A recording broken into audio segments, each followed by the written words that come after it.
father take to news about the little boy? Oh, a lot of fight. You know him. Took all of my power just to keep him in bed. That sounds like Edward Quartermain, all right. Yes, well, you know, your father and I haven't always gotten along, but I do admire his spirit. I just hope Alan Jr. has inherited some of that. So do I. Yes, Rick? All right. All right, Rick, let's have it all. Don't spare us, please. We have to know. I wouldn't do it any other way. Your son's in trouble. His lungs are still filling up. How bad is it? It's not good. I see. Temperature? 103. That's up a degree in an hour. I know. But the lungs, Rick.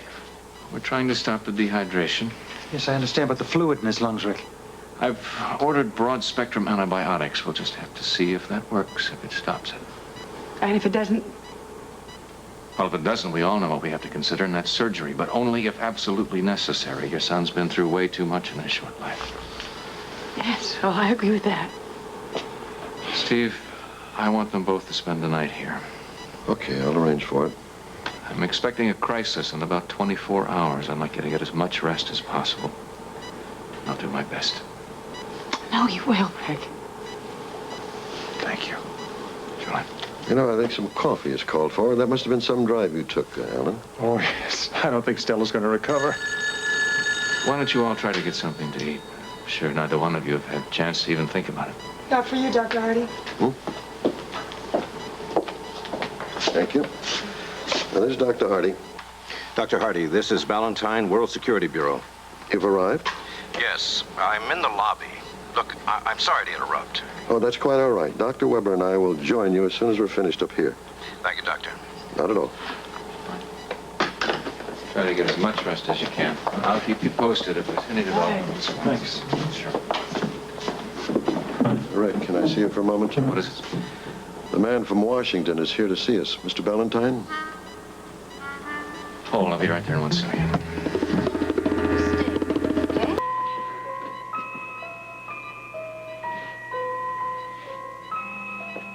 Maybe you should rest for a while, Monica. No, I don't want to leave. Look, if you want to go down and get something to eat or coffee or something, you go ahead. No, maybe later.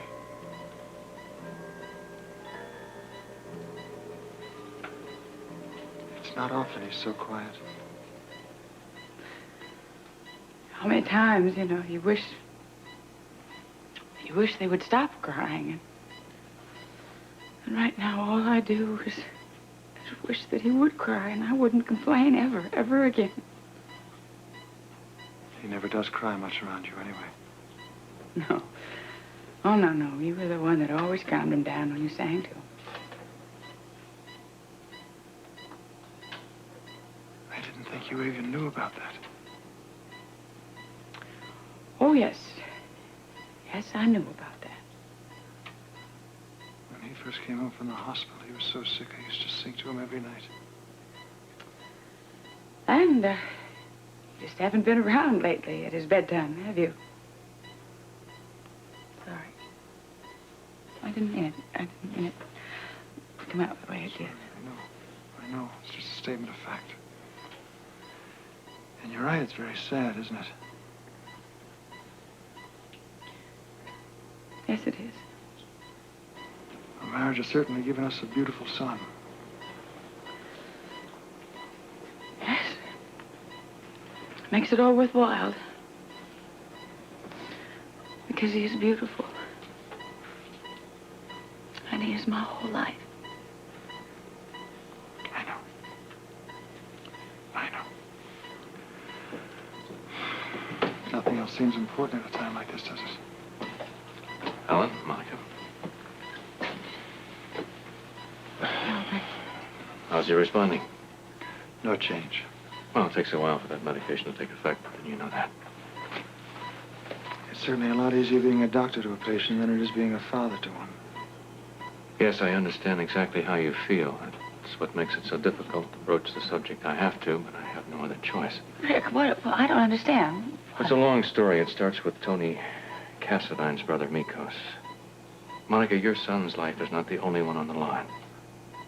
All of our lives are.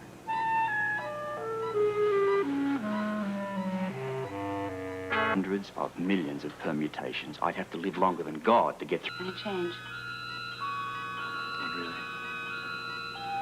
He's restless from the medication. Oh, I just hope he can sleep. No more complications. Nothing that would set off him coughing, choking. Well, there doesn't seem to be any increase in the congestion, but you're right, we could have a problem. Well, that's one reason I'm glad that we stayed with him. One reason. What are the others? What? What are the other reasons you're glad we stayed with him? I don't understand what you're saying. Well, many reasons. Look, it's been a long night. There's been lots of time to do lots of thinking. I know. May I ask you a question? Yes, of course. Do you ever wonder, do you ever think about why our marriage failed? Monica, really, please. No, I'm serious. Really. I mean, I'd really like to know. Do you blame me? Do you think it was all my fault? I don't blame anyone, Monica, and I don't really think that our marriage has completely failed. It's just evading it, Alan. You know it has. I'm not evading. How can you say it's completely failed? You look at that beautiful child laying there in that bed. How can you possibly think that we have nothing? Well, I didn't say that we had nothing. You can't. We have had a great deal. Tell me. Tell you what? Tell me what we've had. Oh, I'd really like to know. Monica, look, I don't really think that this is the time. I think it is. What better time is there? I would really like to know, Alan, what we have had. Well, I can't be specific about us, but I mean, so far as you're concerned, I admire you, I respect you. I think that you're a brilliant physician. You do your job exceedingly well. You're incredibly charming when we entertain. You're a devoted mother. You're many things, Monica. And you know something? I think you're sincere when you say that. I am. It might just be all fine, except for one thing that you didn't say that might have given us some hope. I don't understand. You didn't say you loved me.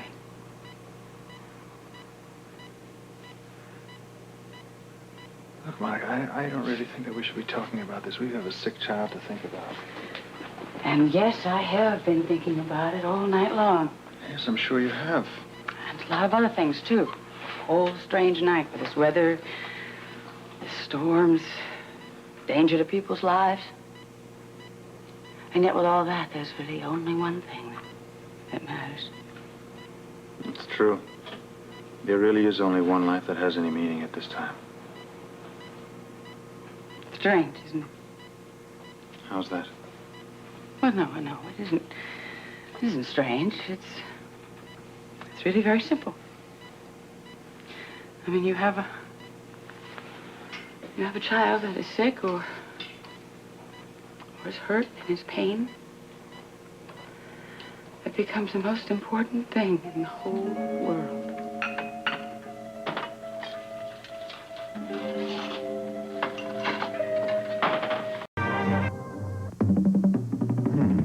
Don't you try your tricks on me, Mr. Scorpio. I'm sure you're the chap I remember on the boat. Yes. I'm absolutely positive it was you. Well, now, perhaps you'd care to change your story, Mr. Scorpio. Well, I've always said that when you've got your hand caught in the till. Out with it, Scorpio, the truth. Your friend there is absolutely right, Kahlua. I was on board the boat. A stowaway. I must admit that the accommodations left a lot to be desired. Now it all makes sense. The crewman that was found unconscious, and the wires in the radio room that had been tampered with, and all the time I thought it was Max. Max wanted a larger piece of the pie. I had to terminate our arrangement. Arrangement? We were partners. At least it started out that way. And what about the others? I'm sorry, Mikos. I can't give you a big finish. There are no others, just Max and me. And what if Max were to deny this alleged partnership? Then you'd have to make up your own mind as to who you wanted to believe. I believe Max over this scum. Oh, your loyalty is commendable, but it won't be necessary to bring Max into this. I think we'll find a solution when we've heard more about these two companions of yours in the sauna. Merely crew members. I mean, we hardly got to first name terms. Well, you seem jolly friendly. Well, what else do you do when you've got no clothes on? Well, quite right, actually, if you look at it from that point of view. You are either a very skillful liar, Mr. Scorpio, or a man who has wisely made peace with the inevitable. Well, we've at least narrowed it down a spot, haven't we? Well, this is all quite amusing, but I don't see what on earth you're so concerned about. The poor man's already confessed. I think they should end it. Well, in any case, I admire your courage, Mr. Scorpio. It's a shame you chose to be on the wrong side. Beginning to get that feeling myself. But you'll be useful, nevertheless. Glad I can be of service. Yes, once I've made contact with Valentine and let him hear your voice, then he will know that without his esteemed agent's help, he's lost all advantage. And then, finally, the world must capitulate. What about him? Oh, I found him to be a delightful guest. Although he did drop in rather unexpectedly. As to his ultimate disposition, I presume I may trust you to handle such matters. With great pleasure. And the name is Kaluga. A small K or a capital K? Can't get in the air, Monica. What? It's congestion. He's choking to death. Give me an Rick. endotracheal tube and a laryngoscope. Right away, nurse, please. Ricky, stop breathing. Gotta get that air from Mr. Job. Nurse! Don't let him die, Rick. Thank you. Hold the baby still. Rick?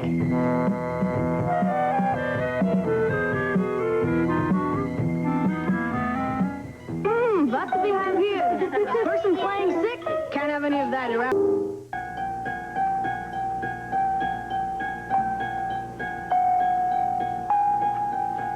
It's getting air again. Thank God. Ellen, watch the tube, please.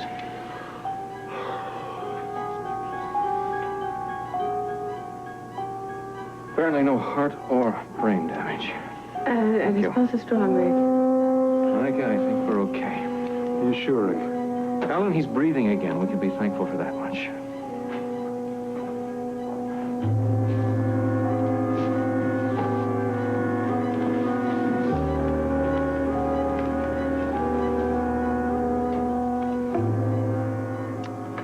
Rick, Yes. thank you. Sure.